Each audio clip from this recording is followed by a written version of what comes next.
AP సచివాలయంలో అగ్ని ప్రమాదంపై దర్యాప్తు కొనసాగుతోంది. ఘటనా స్థలాన్ని ఏపీ సీఎం చంద్రబాబు పరిశీలించారు. ప్రమాదంపై అధికారుల నుంచి వివరాలు అడిగి తెలుసుకున్నారు.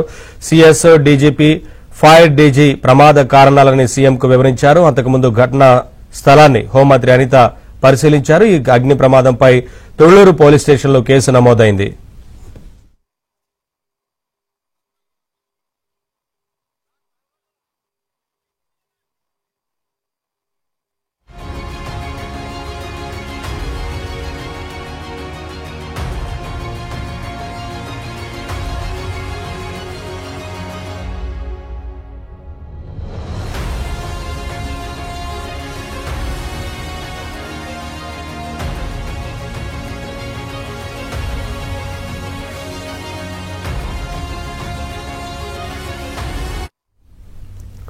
సచివాలయం 2వ బ్లాక్ లో ఉదయం అగ్ని ప్రమాదం జరిగింది. బ్యాటరీలు ఉంచే ప్రాంతంలో మంటలు చెలరేగాయి. సమాచారం అందిన వెంటనే ఫైర్ సిబ్బంది అక్కడికి చేరుకుని మంటలు అదుపు చేశారు. అటు ఇది ప్రమాదమా లేదా కుట్ర ఏమైనా ఉందా అనే కోణాల్లో విచారణ చేపట్టారు.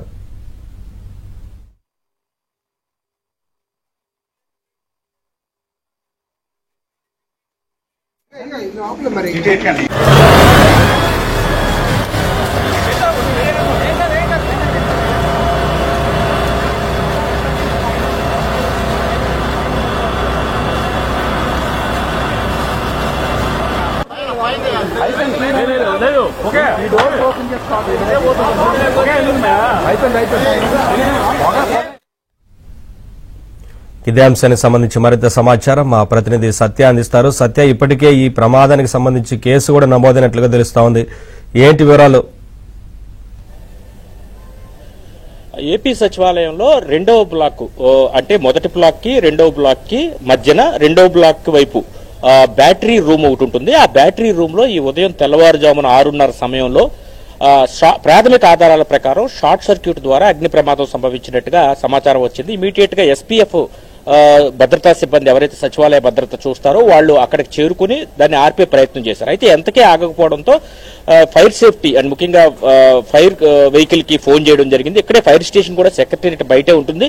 ఇమీడియట్ గా అక్కడి నుంచి ఫైర్ వెహికల్ కూడా ఇక్కడికి వచ్చిన తర్వాత ఫోము అదేవిధంగా వాటర్ ను స్ప్రింకిల్ చేసి 5 నుంచి 8 నిమిషాల లోపు ప్రమాదాన్ని అదుపులోకి తీసుకొచ్చారు. అయితే రాష్ట్ర పరిపాలనకే గుండెకాయ లాంటి సచివాలయంలో ఇటువంటి ప్రమాదం జరిగితే ఏం చెయ్యాలి అనే దాని మీద ప్రధానంగా చర్చ అయితే నడుస్తోంది. కొన్ని గంటల ముందు అంటే ఏదైతే మార్నింగ్ 6:30కి ప్రమాదం జరిగిందో ఒక్క రోజు ముందు అంటే ఒక 12 గంటల ముందు కనుక ఈ ప్రమాదం కనుక జరిగి ఉంటే కనుక సచివాలయంలో సిబ్బంది ఉండేవాళ్ళు చాలా పెద్ద ప్రమాదమే తప్పిందని హోంమంత్రి కూడా ఆమె వ్యాఖ్యల్లోనే చెప్పడం జరిగింది. కాబట్టి ఈ ప్రమాదాలను నివారించడానికి ఏం చర్యలు తీసుకోవాలి అనే దాని మీద కూడా ఆమె అధికారులతో మాట్లాడారు. ఉదయం ఆ ప్రదేశాన్ని సందర్శించినప్పుడు మొత్తం సచివాలయం మొత్తం కూడా ఫైర్ సేఫ్టీ ఆడిట్ నిర్వహిస్తామని కూడా ఆమె చెప్పడం జరిగింది. ఇదే సమయంలో దీనికి చాలా లైట్ గా తీసుకోవట్లేదు. అటు పోలీసులతో కూడా మాట్లాడాం. పోలీసుల చేత దీని మీద కేసు నమోదు చేయించి విచారణ అంటే కుట్ర కోణం ఉందా అనే యాంగిల్లో కూడా అంటే అన్ని కోణాల్లో కూడా విచారణ చేయించాలి అనే నిర్ణయాన్ని కూడా ఆమె ప్రకటించారు. అయితే హోంమంత్రి సందర్శించిన మరి కాసేపటికి GAD political secretary Mukesh Kumar Meena కూడా ఆ ప్రదేశాన్ని సందర్శించారు. తర్వాత సీఎస్ కె విజయానంద్ కూడా ఆ ప్రదేశాన్ని సందర్శించారు. కొద్దిసేపటి క్రితమే ముఖ్యమంత్రి చంద్రబాబు కూడా వెళ్తూ ఆయన మొదటి బ్లాక్ లోనే ఆయన ఉండేది. ఈ 2వ బ్లాక్ ఆపోజిట్ గా మొదటి బ్లాక్ ఉంటుంది. దాంట్లోనే కేబినెట్ హాల్ ఉంటుంది. దాంట్లోనే సీఎం ఆఫీస్ ఉంటుంది. అదేవిధంగా సీఎంఓ కార్యాలయాలు ఉంటాయి. సీఎంఆర్ఎఫ్ వింగ్ ఉంటుంది. ఆర్టీజీఎస్ అత్యంత ప్రతిష్టాత్మకంగా చెబుతున్నటువంటి ఆర్టీజీఎస్ ఆఫీస్ కూడా అక్కడే ఉంటుంది. అదేవిధంగా సిఎస్ పేషీలు కూడా అక్కడే ఉంటాయి. కాబట్టి ఆ బ్లాక్ కి సమీపంలోనే సెకండ్ బ్లాక్ నానుకుని ప్రమాదం జరిగింది. కాబట్టి దీన్ని చాలా సీరియస్ గా తీసుకున్నారు. నిన్న కేబినెట్ ముగిసిన అనంతరం ముఖ్యమంత్రి కూడా ఒక మాట చెప్పడం జరిగింది. కోడికత్తి కేసు కావచ్చు, గులకరాయి అంశం కావచ్చు, అదేవిధంగా బాబాయ్ గొడ్డలి ఇష్యూ కావచ్చు, వీటన్నిటినీ కూడా వాళ్ళు చేసి తమ మీదకి నెపం చేస్తున్నారు. ఇటువంటి ప్రమాదాలు వాళ్ళు చేస్తారు కాబట్టి జాగ్రత్తగా ఉండాలి, మనం వాటిని తిప్పికొట్టాలని కూడా ముఖ్యమంత్రి చెప్పిన కొన్ని గంటల్లోనే ఈ ప్రమాదం ఇక్కడ 2వ బ్లాక్ లో జరగడం అనేక అనుమానాలకు తావిస్తుంది. కాబట్టి అన్ని రకాలుగా దీనిపైన విచారణ నిర్వహించాలని చెప్పి హోంమంత్రి ఆదేశించారు. అయితే ప్రాథమికంగా మాత్రం వచ్చినటువంటి అధికారులు చెప్తున్న విషయాలను బట్టి మనకి అర్థమవుతుంది ఏంటంటే ఇది షార్ట్ సర్క్యూట్ కారణంగా ఈ ప్రమాదం జరిగిందని చెబుతున్నారు. అయితే పూర్తి వివరాలు తెలియడానికి ఇమీడియట్ గా ఫోరెన్సిక్ నిపుణులు వచ్చారు, అక్కడ శాంపుల్స్ అవి కలెక్ట్ చేశారు. షార్ట్ సర్క్యూట్ వల్లే జరిగిందా లేదా వేరే ఏదైనా కారణం? షార్ట్ సర్క్యూట్ వల్ల జరగడానికి, ఫైర్ యాక్సిడెంట్ జరగడానికి ఆ డిఫరెన్షియేట్ ఎలా చేస్తారంటే షార్ట్ సర్క్యూట్ జరిగితే కనుక ఎక్కడో చిన్న నిప్పు రాజుకుని అవి క్రమంగా అంటుకుంటాయి ఒకదాని తర్వాత ఒకటి.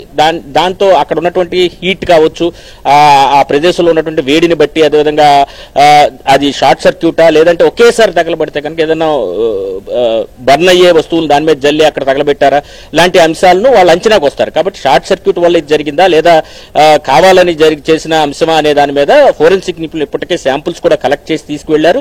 తర్వాత సీఎం కూడా వచ్చి అక్కడికి ఆ ప్రదేశాన్ని సందర్శించి ఆ ప్రదేశాన్ని చూసి అక్కడ ఉన్నటువంటి JD political secretary Mukesh Kumar Meena తోటి, సిఎస్ కె విజయానంద్ తోటి, అదేవిధంగా హోంమంత్రి అనిత గారితో కూడా ఏం జరిగింది ఏంటి అనే దాని మీద పూర్తి స్థాయిలో వారిని అడిగి వివరాలు తీసుకున్నారు. ఇకపైన ఇటువంటి ప్రమాదాలు సంభవించకుండా ఎలాంటి చర్యలు చేపడుతున్నారనే విషయాన్ని కూడా ఆయన అడిగి తెలుసుకోవడం జరిగింది.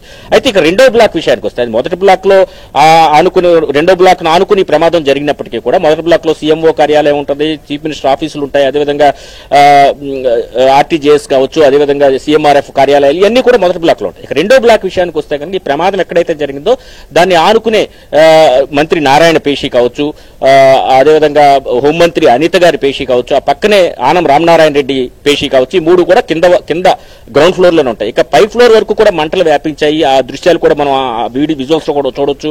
ఇక పై ఫ్లోర్ లో విషయానికి వస్తే కనుక కందుల దుర్గేష్ ఎవరైతే టూరిజం శాఖ మంత్రి ఉంటారో ఆయన పేషి పై ఫ్లోర్ లో ఉంటుంది. అదేవిధంగా పక్కనే ఎవరైతే మంత్రి